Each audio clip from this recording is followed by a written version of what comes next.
السلام علیکم ورحمۃ اللہ وبرکاتہ۔ دوستان محترم، دو خبروں پر بات کروں گا۔ ایک خبر، ایک معظم، ایک بہت بڑی ہستی، معتبر ہستی کا انتقال ہوا، اور دوسری خبر ایک مسجد کے امام صاحب کا قتل ہوا۔ ان دونوں خبروں پر بات کروں گا، لیکن اس سے پہلے امام صاحب کا قتل کیوں ہوا، کیسے ہوا، میں آپ کو بتانا چاہتا ہوں کہ مسجد کے جو امام لوگ ہوتے ہیں بڑی سیدھے سجن اور بڑی مفلس کی زندگی گزارتے ہیں، اور اللہ کی عبادت کرتے ہیں، مسجد میں رہ کر پانچوں وقت کی نماز پڑھتے ہیں، بستی کے لیے دعائیں کرتے ہیں، دعا کر رہے ہیں اللہ میری بستی کو سلامت رکھے، میری بستی والوں کے کاروبار کو بڑھا دے، ان کے گھروں میں برکتیں عطا فرمائے۔ امام صاحب 5 وقت کی نماز پڑھا رہے ہیں اور مصلی پر بیٹھ کر بستی والوں کے لیے دعا کر رہے ہیں، اللہ بستی والوں کی حفاظت فرما، اللہ بستی والوں کے کاروبار میں برکت فرما، اور ادھر مقتدی چوراہوں پر بیٹھ کر دعا کر رہے ہیں، اللہ امام صاحب کا حساب فرما دے، اللہ امام صاحب کو جلدی مسجد سے نکال دے۔ امام صاحب بھلائی کے لیے دعا کر رہے ہیں اور بستی والے ان کی برائی کر رہے ہیں، ان کو نکالنے کے لیے دعا کر رہے ہیں، چوراہوں پر بیٹھ کر چما گوئیاں کر رہے ہیں کہ آج بہت اچھا کرتا پہن کر نکلے، آج جوار کاٹ بہت اچھی پہنے تھے، آج تو صاحب بہت اچھی ٹوپی لگائے تھے، دیکھو آج وہ پھر گھر چلے گئے ہیں، دیکھو آج ان کی گاڑی کیسی چمچما رہی ہے۔ تو بس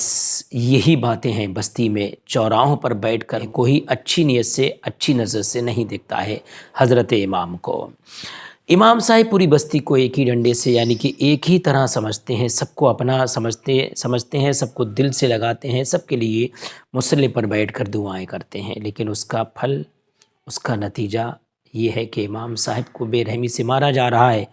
امام صاحب کو مسجدوں سے نکالا جا رہا ہے، امام صاحب کو 2 روپے کے لیے ترسایا جا رہا ہے، کھانوں کے لیے ترسایا جا رہا ہے، تنخواہ بڑھانے کی بات آتی ہے تو امام صاحب کو مسجد سے نکالنے کی دھمکی دیتے ہیں لوگ۔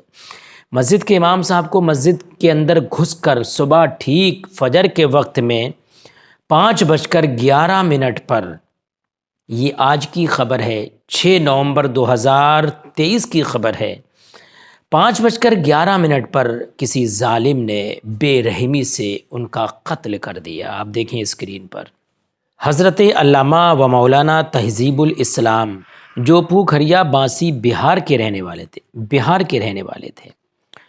جو آسام میں ایک جگہ پڑتی ہے، وہاں کی مسجد میں امامت کے فرائض انجام دے رہے تھے۔ صبح 5:11 پر ظالموں نے بے رحمی سے، بے دردی سے حضرت کا قتل کر دیا۔ اللہ تعالی حضرت کے درجات کو بلند کرے، اہل خانہ کو صبر جمیل کی توفیق عطا فرمائے۔ آپ دیکھیں حضرت کا فائل فوٹو یہ جو لگا ہے، آپ دیکھ سکتے ہیں، ان کے بچے بھی ہیں، ان کے لیے دعا کریں، اللہ تعالیٰ ان بچوں کو غیب سے سہارا عطا فرمائے، غیب سے بچوں کی مدد فرمائے۔ ایسا کیوں ہوتا ہے؟ ایسا یہی ہوتا ہے کہ امام لوگ اپنی جائز بات، جائز مسئلہ سنانے میں پیچھے نہیں ہٹتے ہیں، چاہے وہ متولی پر فٹ بیٹھے، چاہے وہ کسی بستی کے ممبر پر فٹ بیٹھے، مسجد کے کارکن پر فٹ بیٹھے، ان کو جو کہنا ہے وہ کہنا ہے۔ کچھ ایسے امام ہوتے ہیں بیچارے سیدھے سجن، جو سوچتے ہیں یار اگر میں کھری بات کہہ دوں گا، مسئلے کی بات کہہ دوں گا، متولی یار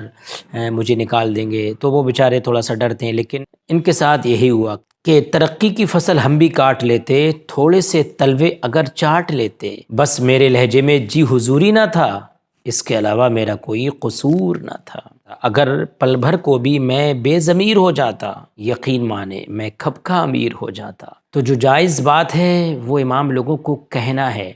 چاہے وہ متولی ہوں، چاہے وہ مسجد کے کارکن ہوں، چاہے مسجد کا ڈبہ رکھتے ہوں، خزانچی ہوں، کچھ بھی ہوں، جو کہنا ہے وہ کہنا ہے، نکالو یا مارو۔ جس طرح سے ان کا قتل ہوا، بے رحمی سے قتل ہوا، پوری بستی میں سناٹا ہے، اور بستی کے لوگ یہی کہہ رہے ہیں کہ بہت برا ہوا، ہم اس کی چھان بین کریں گے۔ جب نماز پڑھنے کے لیے نمازی آئے تو جا کر دیکھا امام صاحب نظر نہیں آ رہے ہیں، تھوڑا سا آگے بڑھے تو امام صاحب خون میں شرابور، اور امام صاحب کی لاش پڑی ہے، ان کو کسی نے قتل کر دیا، امام صاحب دنیا کو الوداع کہہ گئے۔ اللہ تعالی حضرت کو نماز کے صدقے میں جنت الفردوس میں اعلیٰ سے اعلیٰ مقام عطا فرمائے۔ یہ ہے ہندوستان، یہ ہے ہندوستان کے مسلمان۔ یہ دوسری خبر ہے کہ استاد العلماء وقار محدث جلیل حضرت علامہ عبدالشکور صاحب علیہ الرحمہ سابق شیخ الحدیث الجامعۃ الاشرفیہ مبارک پور کا انتقال پرملال ہو گیا۔ دعا ہے رب قدیر کے درجات کو بلند فرمائے اور لواحقین کو صبر جمیل اور اس پر اجر جزیل کی توفیق عطا فرمائے، آمین،